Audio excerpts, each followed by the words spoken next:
कारण आपलं नाशिक शहर हे महाराष्ट्रातल्या स्वच्छ आणि सुंदर शहरांमधलं एक शहर आहे आणि या शहराला, या संपूर्ण शहराला स्वच्छ ठेवण्यासाठी ज्यांचे हात रोज लाभतात, आपलं शहर जे स्वच्छ ठेवतात, त्यांच्याविषयी कृतज्ञता व्यक्त करण्याची संधी सहसा आपल्याला कधी मिळत नाही आणि आज आपल्याला ही संधी मिळाली कारण हे सगळेजण आज एका ठिकाणी या व्यासपीठावर उपस्थित झालेले आहेत.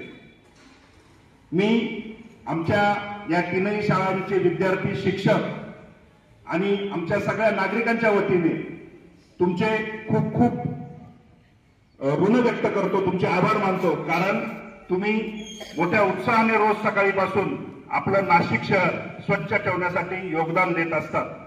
आणि मी तुम्हाला हेही सांगू इच्छितो साहेब की तुमच्या प्रती आम्हा सर्व नाशिककरांच्या मनामध्ये नेहमीच कृतज्ञता आहे. हे काम तुमच्या माध्यमातून सुरू आहेच, पण आम्ही सुद्धा आमच्या पद्धतीने आपलं घर, आपलं अंगण, आपली सोसायटी स्वच्छ ठेवू, कचऱ्याचं विभाजन करू, ओला कचरा, सुका कचरा. आपण बघितलंय की नाशिक महानगरपालिकेच्या आयुक्तांनी कचरा विलगीकरण जर केलं नाही तर कडक कारवाईचे सुद्धा निर्देश दिलेले आहेत. त्याचं कारण असं की कचऱ्याची योग्य विल्हेवाट लावणं ही काळाची गरज आहे. त्याशिवाय पर्यावरण आणि शहर स्वच्छ होऊ शकत नाही याची जाणीव आता सगळ्यांना झालेली आहे. आपण 3 टाळ्या देऊन या सगळ्यांना धन्यवाद देऊया. 1 2 3 स्टार्ट.